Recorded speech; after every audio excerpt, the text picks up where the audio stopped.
नमस्कार सर्वांना, मी आहे अर्पिता आणि माझ्या कुकिंग ब्लॉगमध्ये तुम्हा सर्वांचं स्वागत आहे। आज आहे संडे स्पेशल।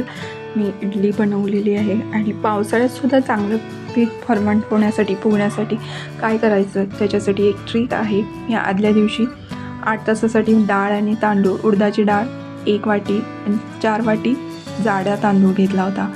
8 तास भिजल्यानंतर चांगला मिक्सरला बारीक करून घ्यायचं आहे।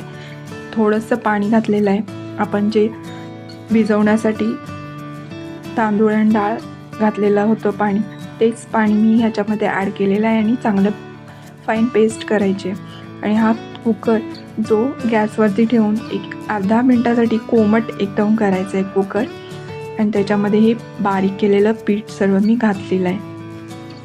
आता 8 ते 9 तासासाठी आपण हे पीठ ह्या कुकरमध्येच ठेवायचं आहे बंद करून, आणि चांगलं असं फेटायचं आहे हे, जेणेकरून हलकं फुलकं असं पीठ चांगलं फुगावं। त्याच्यासाठी मी हे चांगलं फेटून घेतलेलं आहे। एक 15 ते 20 मिनटं कंटिन्यू असं आपल्या हातांनी फेटून घ्यायचं आहे हे पीठ चांगलं। आणि इडल्या याच्यामुळे चांगलं पीठ फुगल्यामुळे एकदम हलक्या फुलक्या जाळीदार अशा बनतात। त्याच्यासाठी ही प्रोसेस स्किप करू नका। हे चांगलं असं फेटायचं आहे 15 ते 20 मिनटं, आणि त्याच्यानंतर मी कुकर असा बंद करून ठेवलेला आहे। 8 ते 9 तासानंतर सकाळी मी हे डायरेक्ट ओपन करणार आहे। आणि मी इथं चटणीसाठी 1 नारळ खोवलून घेतलेला आहे, चांगला सोलून घेतलेला आहे। आणि त्याच्यासाठी खोबरं इझिली आपल्याला निघावं त्याच्यासाठी मी गॅसवरती गरम करून घेतलेलं आहे हे खोबऱ्याचं अर्धं खोबरं नारळ। आणि आता इथे डाळ, फुटाण्याची डाळ चटणीसाठी मी थोडीशी भिजत घालणार आहे। 3 ते 4 चमचे होईल एवढं। चटणी ह्याच्यामुळे चांगली फाईन पेस्ट होते आणि टेस्टी पण बनते। त्याच्यासाठी फुटाण्याची डाळ खूप गरजेची आहे। एकदम चांगलं खोबरं बारीक होण्यासाठी पण मदत होते ह्याच्यामुळे, आणि चांगली बारीक होते। आणि हे अर्धा नारळ हा मी गॅसवरती भाजल्यामुळे इझिली आपल्याला खोबरं असं कवचाच्या पासून अगदी सहज अलगदपणे आपण काढू शकतो। आणि ह्याच्या पाठीमागची जी पाट आहे ती काढून घ्यायची आहे। आणि असे पातळ पातळ हे काप करून घेतलेले आहेत मी खोबऱ्याचे। मिक्सरमध्ये चटणी करताना असे मोठे जर काप ठेवले, मोठं खोबरं ठेवलं तर ते चांगलं मिक्सरमध्ये पात्यामध्ये सापडत नाही। त्याच्यासाठी हे असे पातळ काप करूनच खोबऱ्याचे मिक्सरमध्ये घालायचे आहेत। आणि ह्या 3 मिरच्या मी बारीक करून घेतलेल्या आहेत। चटणी चांगली तिखट होण्यासाठी मी 3 मिरच्या इथं वापरलेल्या आहेत। आणि आता खोबरं, मिरची आणि ही डाळ भिजलेली आहे। 10 मिनटातच डाळ चांगली फुटाण्याची डाळ भिजते। आणि आता हे पाणी घालून चांगली पेस्ट केलेली आहे। एकदम छान असं टेस्टी बनते फुटाण्याची डाळ घातल्यामुळे।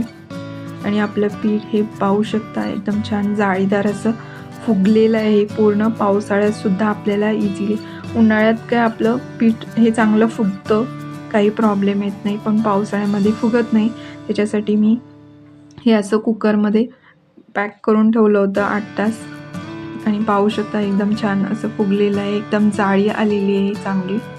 आणि याच्यामुळे चांगल्या हलक्या फुलक्या जाळीदार इडल्या टेस्टी अशा बनतात। आणि आता हे चांगलं फेटून घेते।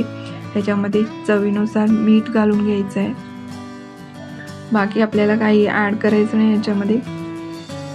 आणि आपलं प्रमाण हे 1 वाटी उडदाची डाळ आणि 4 वाटी तांदूळ जाडा, जो बाजारात मिळतो रेशनचा तांदूळ मी वापरलेला आहे जाडा।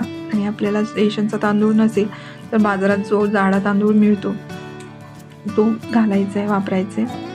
आता इडलीच्या कुकरमध्ये मी इथं पाणी आधी तापवत ठेवलेलं आहे गरम करत कुकर। आणि ह्या इडलीच्या प्लेटला पहिला तेल लावून त्याच्यानंतरच हे पीठ ह्याच्यामध्ये घालून घेतलेले आहे एक एक करून। आणि पाणी चांगलं उकळल्यानंतर मी त्याच्यामध्ये ही इडली शिजत घातलेली आहे। 10 मिनटात ते 15 मिनटं कुकर चांगला गरम झाल्यानंतर 10 ते 15 मिनटात आपल्या इडल्या चांगल्या तयार होतात। मीडियम फ्लेमवरतीच गॅस ठेवायचा आहे आपल्याला। आणि चटणीच्या फोडणीसाठी मी इथं तेल घालून जिरे मोहरी फोडणीला टाकलेले आहेत आणि थोडासा कढीपत्ता वापरलेला आहे। आणि आपल्याला तिखट होण्यासाठी मी ऑलरेडी त्याच्यामध्ये मिरच्या घातल्या होत्या आणि फोडणी आता ह्या चटणीमध्ये घालून घेतलेली आहे. आता ही चटणी आपली तयार आहे इडलीची. ह्याच्यामध्ये चवीनुसार मीठ घालून घ्यायचं आहे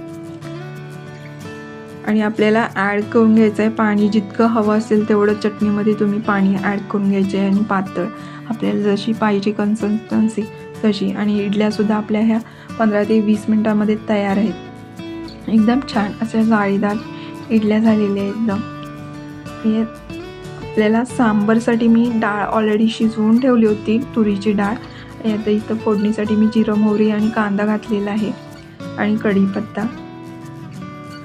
आणि चांगला फ्राय झाल्यानंतर ह्याच्यामध्ये जी डाळ शिजवली होती ती सुद्धा घालून घेणार आहे. त्याच्या आधी मी बारीक चिरलेला एक बटाटा घातलेला आहे. तुम्हाला वांग, दोडका हे सुद्धा तुम्ही भाज्या ॲड करू शकता. एकदम छान असं टेस्टी बनतं. शेवग्याची शेंगसुद्धा तुम्ही घालू शकता सांबरला. आता मी फक्त बटाटाच बारीक करून घातलेला आहे. आणि इथं लाल तिखट सांबर मसाला 1 चमचा, लाल तिखट 1 चमचा वापरलेला आहे. चवीनुसार मीठ घातलेलं आहे. याच्यामध्ये आंबटपणा थोडासा येण्यासाठी सांबरला चिंच थोडी घातलेली आहे आणि गूळही थोडा घातलेला आहे. आंबट, गोड, तिखट अशी छान सांबरला टेस्ट येते. त्याच्यासाठी चिंच आणि गूळ हा नक्की वापरा आणि खूप छान असं छान टेस्टी अशी सांबर बनतं आपलं. आणि आता ही आपलं इडलीची डिश तयार आहे.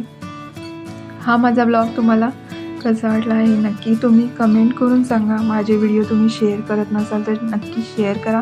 माझ्या व्हिडिओला लाईक, शेअर आणि सबस्क्राईब करायला विसरू नका.